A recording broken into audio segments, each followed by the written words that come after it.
Guys, nandito tayo, malungkot si kaibigan. Kaibigan, bakit po kayo malungkot? Anong problema? Oo nga, sabi ng ating kaibigan, nalulungkot po ako sa ginawa po ng INC. Nagmamalasakit sila na ipagtabi na lang muna yung pangsariling bangayan. No? Ang impeachment ay ipinagpatuloy pa rin, guys. Nalungkot ang ating kaibigan dahil po mayroon po siyang nakita ngayon na yung NBI, grabe, natapos na nag-file sa pambabanta ng ating pangalawang Pangulo doon sa presidente. No? Natapos na. Nalungkot ating kaibigan. Kasi mayroon pong nagmamalasakit. Kaibigan, wag po kayong malungkot. Wala po tayong magagawa dito kung ganito po ang gusto ng mga tao na sila po talaga ang gumagawa po ng kaguluhan. Lalo na ngayon, tagilid si Sara. Nalungkot lang po siya kasi po pag mangyari ito na mayroon pong pagpapatalsik at mayroon pong impeachment ay pagpatuloy, hindi pa rin maatupag yung mga kaguluhan po dito sa ating bansa. Hindi pa rin matulungan yung mga tao na umaasa sa government na dapat tulungan po nila.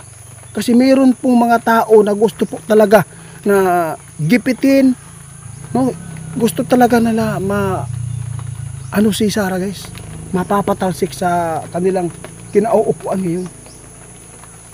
Tay, ano po ba talaga ang nakikita po niyo ngayon?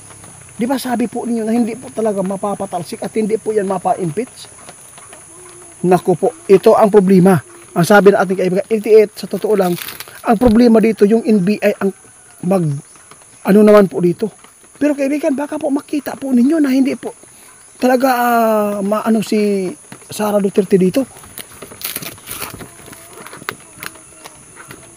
Ginawa po ni kaibigan ito, guys, na ipaabot sa inyo, no?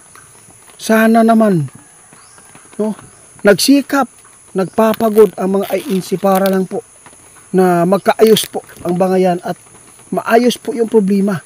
Huwag na lang po natin na habulin pa kung ano man ang inyo gustong habulin sa ating Vice President. Ang importante dito, mas tumitibay pa ang pamumuno ni BBM. Dapat po sana ibalik natin ang kanilang anong dapat ibalik natin? Yung samahan na mayroong tiwala sa isa't isa, na wala pong pagdududa na mayroon pong plano yung isa na hindi maganda sa isa. Yun po talaga dapat po ang gusto mangyari ng ating kaibigan din. Hindi lang po yung INC na gustong mangyari ito, guys. Ngunit maraming tao nagkakampihan. Ang problema po dito tayo, mayroon kayong nakita na tagilid po si Sara po ngayon dahil po sa NBI na naman po ang sige lang po tayo, baka po hindi po ito matablan, di ba? Baka hindi okay lang po ito. Sa tingin po ninyo. Sige po. Wag po daw kayong mag-alala, guys. Hihintayin lang po natin kung ano man po ang mga mangyayari pa. Basta nakita po ng ating kaibigan, kung mangyayari po ito na si Sara po talaga ay, kung meron talaga mangyari na hindi maganda sa kanya, lalo na po ay ginigipit po siya ngayon, nakita po ng ating kaibigan na magulo pa lalo ang ating bansa. Lalo na hindi po nakikita ng mga government, na yung mga China ngayon na gusto na grabe tay, sa totoo lang natakot po yung taga ibang bansa ngayon sa ginawa po ng China, kung bakit po ay laging bumabalik po yung monster ship doon sa dagat. Oo nga, tama po kayo, ipinapaabot po, grabe, ipinapaabot po daw nila, guys, yung plano po ng China. Sinabi na po, mapanood po nyo yung video doon sa kay Bibi Samar, na yung plano po ng China ay hindi po talaga titigil hanggat hindi po nila tayo mapapasuko. Kung tinanga ratani, pwede tayo maisahan. Di po ninyo alam na mayroon po silang ginagawa po doon kung bakit po sila bumabalik kahit po ay binabawalan na. Napakatigas po talaga ng ulo nila, guys. Ang dapat po daw ngayon, ito po talaga ang gusto po na mangyari ng ating kaibigan.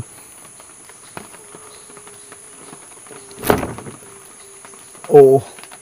Dapat po daw sana, kung sino man yung nagbantay dyan sa dagat, dapat po lapitan nila, tingnan ng maayos kung ano po ang inilagay po nila doon sa ilalim po ng karagatan natin. Hindi po natin alam kung meron po siyang nilagay po doon na kung sakali mailulusob sila ay meron na po silang na paghandaan po doon, na meron na po silang inihanda para po tayo ay mapapahamak. Yun po ang natatakutan ng ating kaibigan, lalo na ngayon natagilid po si Sarah sa mga grabe sa gipangkuan karon nila guys, no? Gipatupad karon na impeachment, parang nakalusot man sa impeachment si Sarah, pero ipagpatuloy pa rin nila, at saka lalo na yung NBI tapos na po pala sa tungkol po sa pambabanta. Sana po, no, si BBM na lang po talaga yung ating hintayin kung ano man po ang kanyang desisyon dito, kasi siya po ang binantaan dito, no? Pero sa tingin ko, sinabi po natin kaibigan, hindi po talaga yung pambabanta. Ipinalabas na lang po niya kung sakaling siya po ay maunsa, no, at least kung sino ang mahanapan, yun po talaga, kasi meron ng mga bangayan eh. Kaya natatakot po yung ating kaibigan, lalo na ngayon guys, na meron pong paparating na mga kalamidad.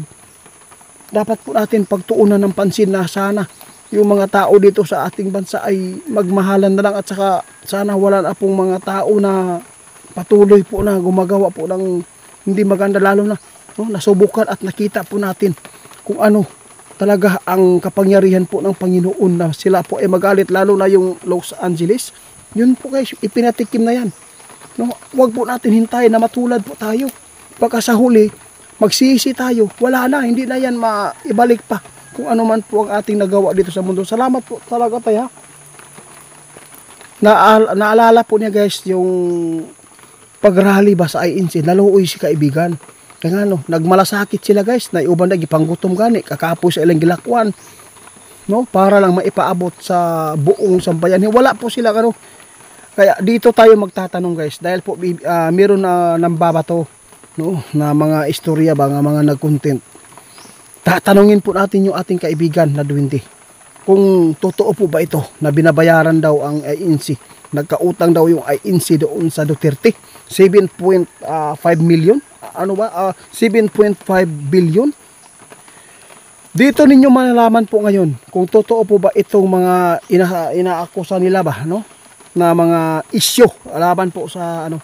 Kasi po mahirap po talaga na magbitiw ka ng salita na hindi naman po ginagawa po ng INC. Kaya pakinggan po ninyo ngayon guys, sa kasunod po ating video. Hindi tayo uuwi hanggat hindi po natin makakausap si tatay, at hindi ko ipaabot sa inyo ang katotohanan, no? Si Sarah ngayon, ipagdasal po natin na magkabalikan na sila at ang mga pangulo, no? Si BBM, na magkaayos na po silang dalawa. Sana po si Sarah at hindi na po dili na dalhon ang iyang pride ba, no? Kasi po mas si Pangulo po talaga ang dapat po natin na respetuhin, kasi siya man po ang pinakamataas po dito sa atin, di ba? Kasi siya po ang pinili at pinili ng Panginoon para siya po ay ihalal dito sa ating bansa. Dapat po kung ano man po yung mga magandang i-guide sa kanya, gayra na lang nato, dili lang ta magkaping-kapiyan para walay kaguluhan na mahitabo pa